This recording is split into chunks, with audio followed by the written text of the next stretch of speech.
What's up, everybody? This is Jay, and this is my recap for Power Book 3, Raising Canaan, Episode 8, The Cost of Business. Now, we know last episode that Jukebox lost the love of her life, Nicole, aka Madonna. She done OD'd off that Ready Rock, that straight Miracle Whip. Butter was too much to handle. Now, it's a lot going on. Rock trying to get a new connect and much more. If you're new to the channel, please subscribe and bang that bell. Help me get to 30K subs. Now, let's get into it and break it down. When we see it, that Jukebox is still going through a lot of pain because of her loss of her love, and so she's going to the funeral, and Canaan's got her back.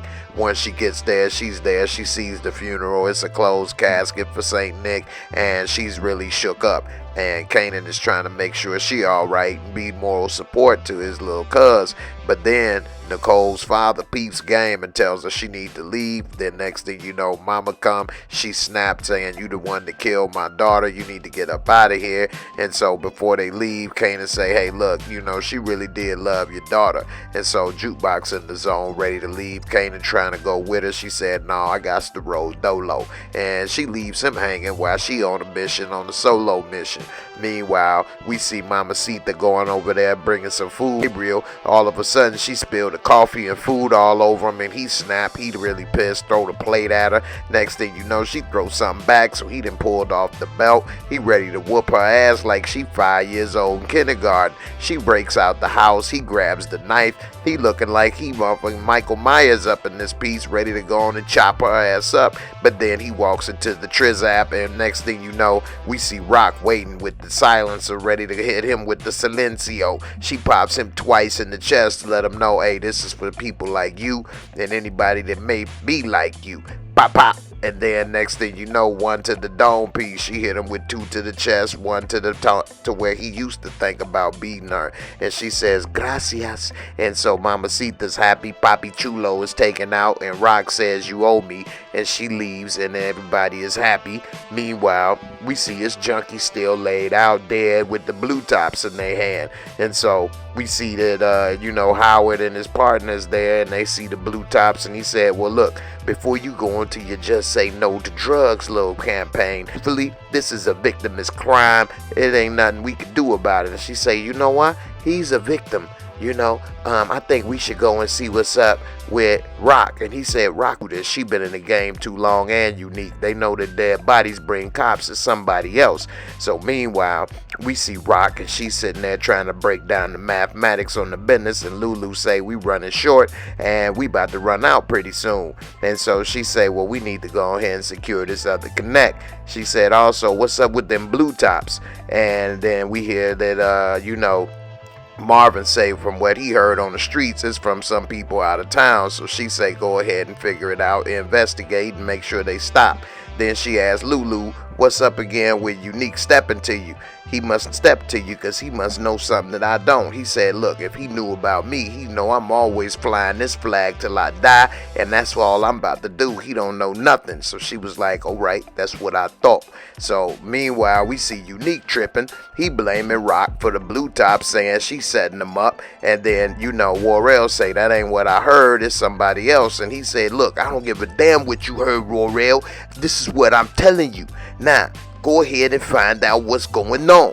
Meanwhile, Howard investigating. He asking Pook Jones, and Pookie Jones say, hey, look here, Howard, I've been clean for a month. He said the only thing you may be clean with is wiping your ass. Hey, look, here goes some little money to help motivate you. And so he say, all right, well, look, what I heard is this little Rob, they used to call him Robin Harris. He might be over there at the, strip club. And so she asking, well, what's up with some more information and such and such? He like, look here, I ain't got nothing to say to you, ho Jack. And he laughed, give him some more money, and he give him the rest of the information on where the strip club is to find him, and said, look, I got to go smoke to calm my nerves now.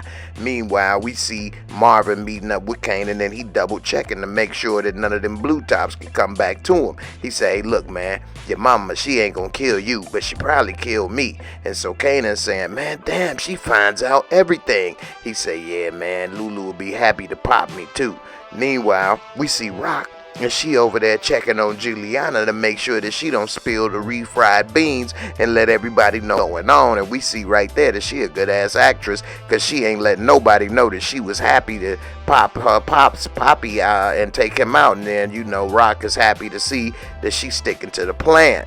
Meanwhile, we see Jukebox, and her plan is to be on some old sneaky secret agent tip, making sure that everybody gone from her St. Nick's crib. Meanwhile, we see Detective Howard roll up on Robin Harris. It's a small world. He was able to come up on him and say, hey, look, we got a warrant for your arrest for murder. He said, murder? I ain't murdered nobody. What's the charge? He said, look, them blue tops, we heard you was cooking them up. He said, man, that wasn't me. That was Kanan Stark. He said, he 15 years old. He said, man, you work for 15-year-olds? He said, do you know who his mama is? So he let him go. Meanwhile, we see at the studio, Lulu pop in and tell everybody get the hell out of there. They like, the boss want us to leave.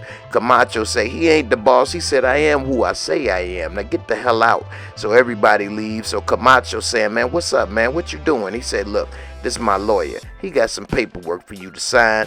Right now, I'm about to get 50% of the company. He said, man, what you talking about, man? This paper got to be negotiated. He said, look, man, that money I've been loaning you is now an investment. I own 50% of Bulletproof Records. He said, man, this ain't how it's supposed to work. I'm about to make you whole. Crown about to have you paid.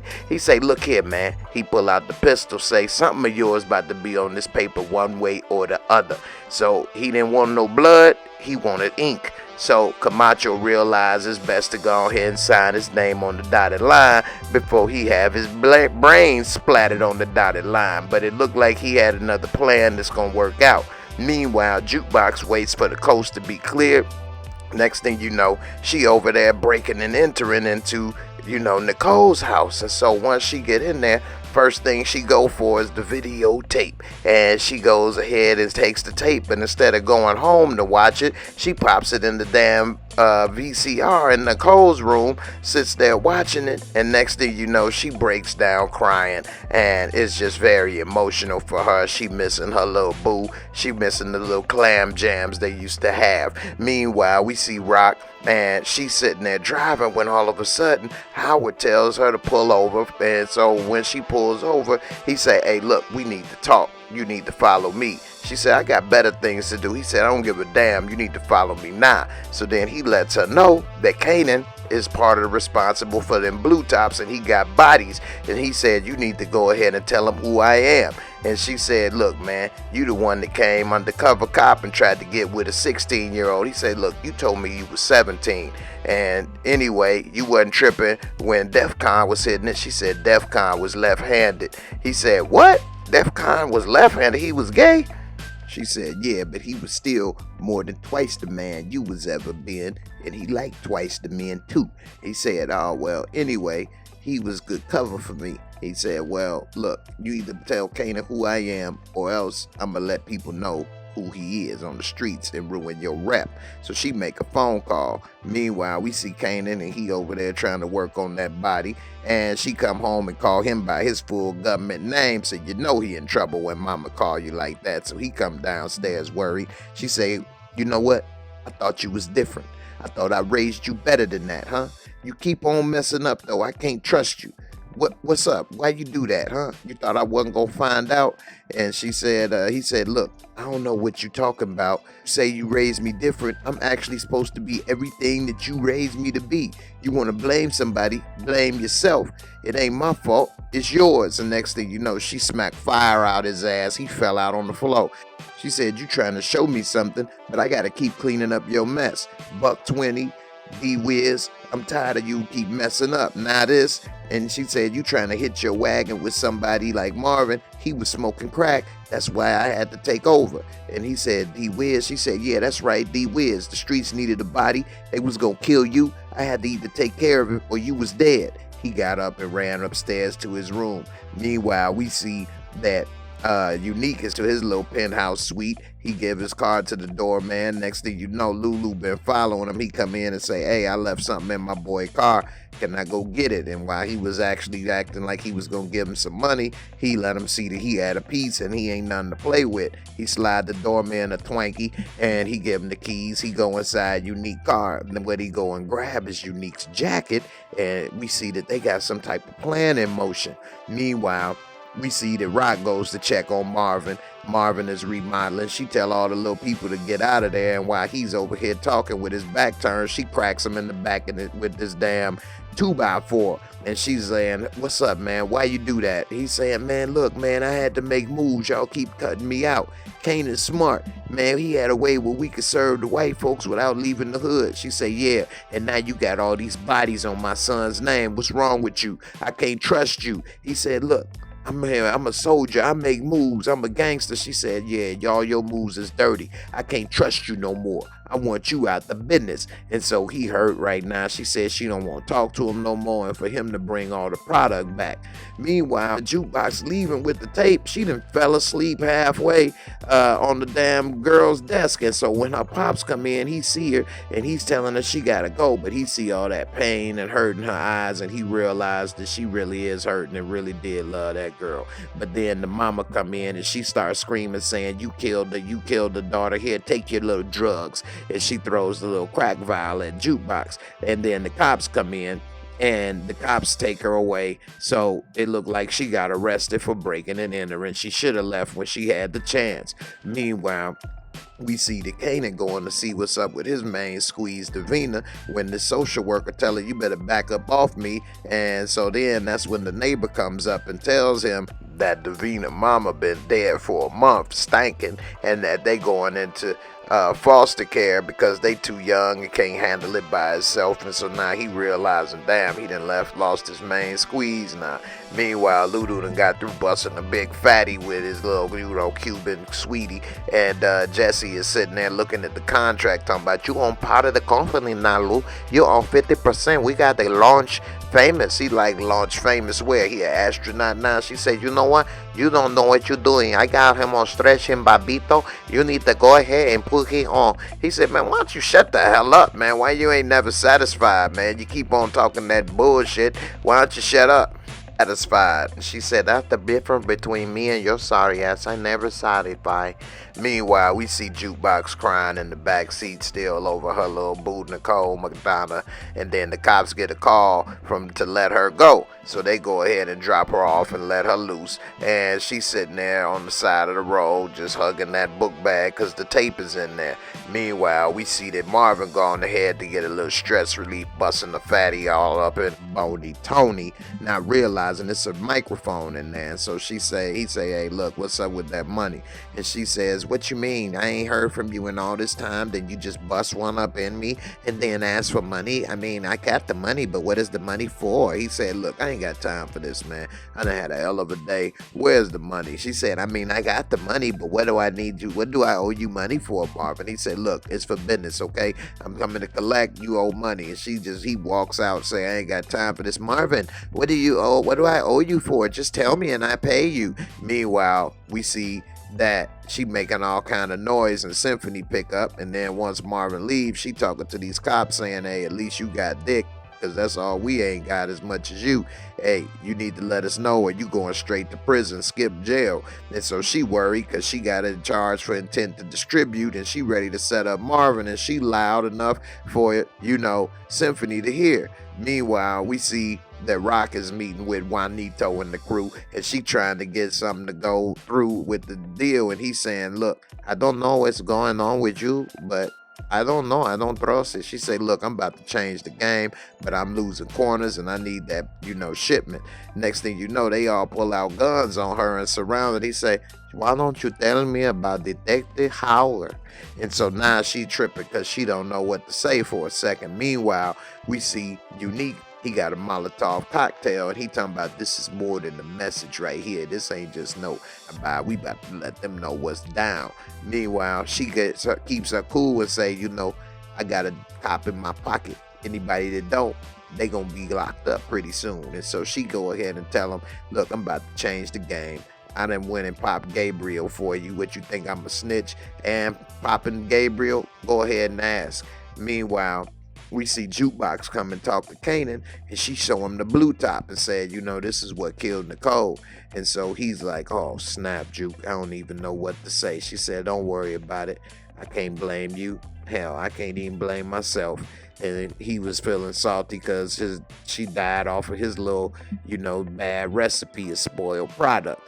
Meanwhile, Lulu sitting there having a drink, trying to get his head together about what happened with Jesse, as well as what's going on with the business. And then Rock calls him and said, hey, Luke, batter up, you on deck.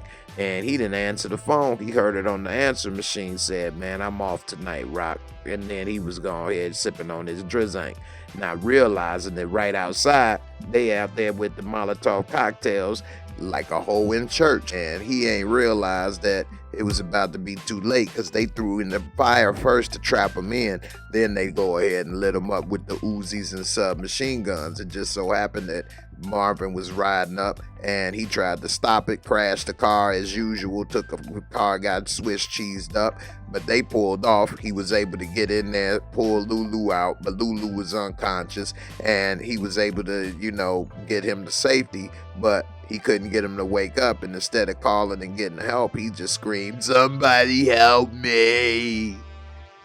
Nah, it's time for some real talk. Now, this was actually a very good episode. I like how everything turned out.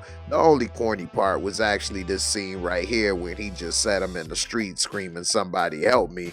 Marvin should have been able to do something better than that. But nevertheless, this episode was pretty dope. It was very good acting to see Jukebox and all the pain and stuff that she portrayed and the trauma that she going through trying to deal with the loss of her boo. And we see also that Rock finally got her hands dirty taking out Poppy, and that we saw that she ended up putting together a good plan when she had little Mamacita go ahead and spill that coffee on him. This dude was about to kill her. He didn't pull out the butcher knife. And so Rock ended up executing him, which I thought might have been a bad move at first, but it ended up coming back to save her ass, because that was what Juanito wanted to hear, that she is not necessarily a cop and she actually getting her hands dirty. We also see that Detective Howard and his partner, they got these blue tops all over the city, and she wants to go and bust Rock, and he's looking more and more suspicious, covering for her, and Rock doesn't even know the extent of what he's doing for her, and Rock is not even understanding or appreciating it. This episode answered a whole lot of questions though, because now we understand how Howard got with her. She lied and said she was 17 when she was actually 16, and that it was all good with DEF CON because he was gay and he used her as cover, which was deep right there, because it showed that in the dope game, all type of things are perceived to be a weakness, whether it's true or not. And being gay in the hood was a definite no-no, especially in 1991. If you're trying to run a drug business, they would have thought that he was weak and tried to kill him or take over his turf. And so he paid her and used her as cover. And when she was pregnant, that was even better because it made his cover look more believable. But at the same time, she don't want Kanan to know that he the son of a cop, because that might take away his street cred, and she wants him not to be a part of Kanan's life. But he said when he was talking to her, I need to talk to him. I want to be a part of his life. Not letting her know he really need a little sip of that jizzles coming up out of his bones. Also, we saw Lulu ain't no damn fool. He came with the damn hostile takeover with the lawyer and made sure Crown signed on the dotted line and gave up 50% of that company. And I think it's only a matter of time before Lulu get 100%. I don't think Lulu is dead from this episode. We'll see in the next episode, but I definitely think Lulu was going to survive this, and he's too strong of a character to get taken out, especially since we didn't see him get shot or any of that. He only could have suffered from smoke inhalation, and he really wasn't in there that long. I mean, while they were still shooting at the house, Marvin pulled up. It's not as if Marvin pulled up and he was in there for 15-20 minutes. Also, we saw in this episode that Rock laid out all the plans and what she had to do to save Kanan's ass, including telling him to his face, D-Wiz is dead because of me. It was either your ass or his. And Kanan, being young, didn't really understand it. And I don't think she should have told him that. But in the end, I don't think that Kanan is going to want to kill his mama because of his friend D-Wiz. But it is going to put a little animosity between the two. It's going to have to be something said again for them to have to deal with it and move on. Also, they took Unique's jacket. Rock, she got some type of plan. She's always proactive. Unique thinks that Rock is trying to set him up with the blue tops and he's turning on his own crew, not realizing she got nothing to do with it. And even his own men told him that, but he too stubborn. He don't listen to his own street intel, which is a no-no. They on the streets, they on the front lines. You listen to what they got to tell you. That's what they're for. That's why they your lieutenants. And if you're going to be a real boss, a real captain, you need to listen to what your lieutenants say. And that's a major mistake that he has right there. And then we saw Marvin lied and told her he didn't know what it was. Then she had to go Jim Duggan upside his head and tell him he out the game. She don't want nothing to be done with him. Now, this plan with Unique Jacket, we gonna see later, but I think had Lulu try to set him up and do something with the jacket. We'll see. I thought at first that they were gonna plant drugs in the jacket, maybe some blue tops, and then put it back in the car, but they took it. So I don't know. We'll see what that goes with that. And then also Jukebox, it seems that she got Detective Burke on her side. Detective Burke saved her ass, told her to get out of the cops to let her go, which then ended up helping her. We'll see what Detective Burke is gonna want from her in return. And also, lastly, what's up with Marvin? I think he really got lucky having a bad day and really just needed to bust one on Boney Tony's ass, because if he would have been in his regular state of mind, he would have started talking and she got him set up. I wonder what kind of charges that she has. They said they got her on the intent to distribute. How long have they been investigating her? And has she been really trying to set him up from the get-go? It'll be interesting to see, and I think it's going to end up being a problem eventually, because Symphony saw and heard everything, and he definitely is sprung on Rock, and he going to let her know, or Marvin, what the hell happened, and they're going to have to end up taking Tony out.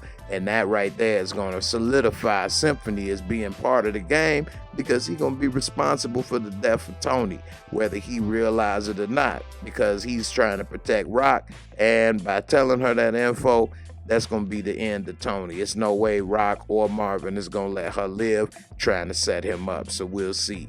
In the end, I give this episode a 9. It was dope. It was good. I like how everything was laid out, and I'm looking forward to seeing how the rest of the season plays out. This is definitely one of the best series of Power and seasons of Power that have been produced so far, and I think it was pretty dope. In the end, I'll see y'all on the next episode. Y'all let me know in the comments what thought and what y'all enjoyed about this episode, and I'll see you on the next one. Peace. Thanks for watching. I hope you enjoyed the video. Please hit that like, subscribe, bang that bell, and I'll catch you on the next one. Peace.